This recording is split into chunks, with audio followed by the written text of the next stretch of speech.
हरे कृष्णा, राधे राधे। हम सभी साधक वैदेही की आत्मकथा श्रवण कर रहे हैं। भाग 66 गतांग से आगे। मैं वैदेही। भरत, बताओ ना पिताजी कैसे हैं? माता कैकेयी कैसी है? तुम इस समय वन में क्यों हो? तुमने वल्कल भी धारण किए हैं क्यों भरत? कितने प्रश्न थे मेरे श्री राम के भरत के प्रति। अपने पास से बिठाया था भरत भैया को श्री राम ने। भरत भैया को ऐसे देखते रहे जैसे युगों के बाद मिले हों। भरत भैया को छू रहे थे। तू बहुत दुर्बल लग रहा है, ये कहते हुए कमल नयन से अश्रु बह चले थे।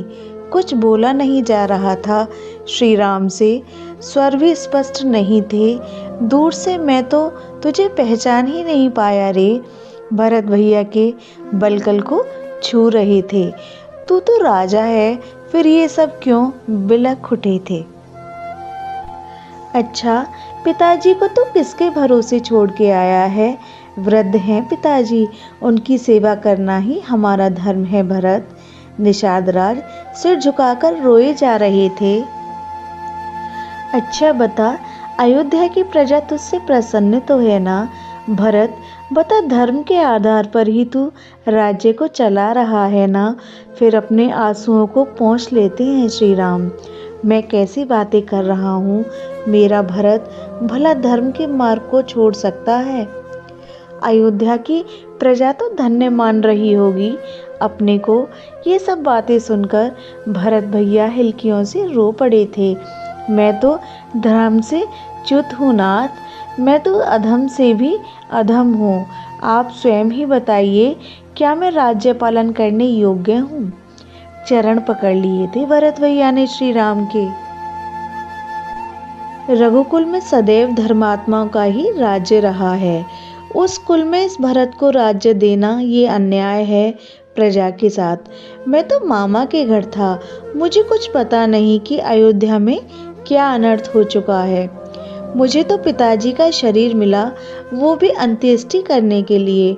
भरत के मुंह से इतना सुनते ही मेरे प्रभु रो पड़े, व्याकुल हो उठे।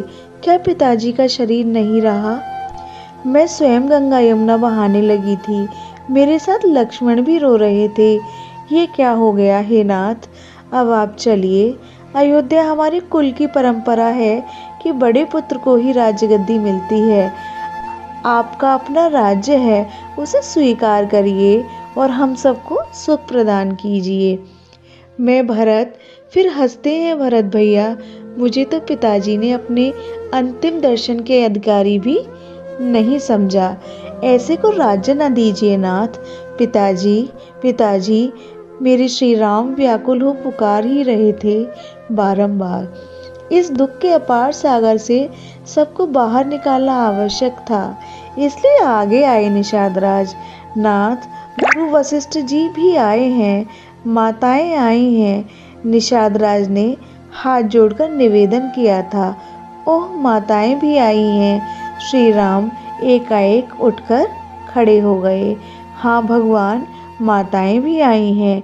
शत्रुघ्न कुमार, तुम यहीं अपनी भाभी के पास रुको, हम आते हैं माताओं और गुरु महाराज को लेकर। इतना कहकर लक्ष्मण भैया और निषाद राज अन्य सब चल पड़े। भाभी माँ, ये क्या हो गया? शत्रुघ्न कुमार रो गए और ऐसे रोए मेरे सामने जैसे अभी तक वो सब दबा हुआ था अंदर ही अंदर। भाभी माँ, अयोध्या आज अनाथ की तरह हो गई है। ये सब सुनते हुए शत्रुघ्न कुमार बच्चे की तरह क्रंदन कर रहे थे। मैंने सिर में हाथ रखा। कुमार, सब लिखा होता है भाई, संभालो अपने आप को। मैंने अपने आंसू पोंछे। फिर कुछ देर बाद मैंने कुमार से पूछा, श्रुतकीर्ति कैसी है? ये पूछते हुए मैं भी रो पड़ी।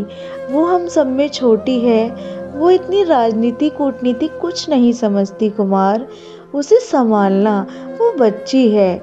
शत्रुघ्न कुछ नहीं बोले, बस अश्रु ही बहाते रहे। उर्मिला कैसी है? मैंने फिर पूछा। मांडवी, पता है कुमार, मुझे सबसे ज्यादा चिंता रहती है मांडवी की। क्या होगा उसका? भरत भैया राज्य को स्वीकार करेंगे नहीं, प्राणनाथ श्री राम वापसी जाएंगे नहीं। क्या होगा मांडवी का, आपको प्रणाम कहा है सबने। आंसुओं को पोंछते हुए कुमार ने कहा, मांडवी भाभी आपके बारे में बोलते हुए मूर्छित ही हो गई थी। जीजी कभी नंगे पांव नहीं चली हैं, उनके कोमल पांव में कांटे गड़ते होंगे। उर्मिला भाभी तो सूखी आंखों से शून्य में ताकते हुए बोली थी, जीजी का कहना हम हर पल उन्हें याद करती हैं, हमारी याद दिला देना। और श्रुति कीर्ति तो बस इतना ही बोली, 14 वर्ष तो बहुत होते हैं, कैसे बीतेगा ये समय। जीजी जल्दी आओ, हम सब बहनें आपको बहुत याद करती हैं। कुमार शत्रुघ्न ये सब कहते हुए रो रहे थे। भाभी माँ, आपको क्या लगता है प्रभु वापस जाएंगे ना। कुमार के इस प्रश्न का मैं क्या उत्तर देती।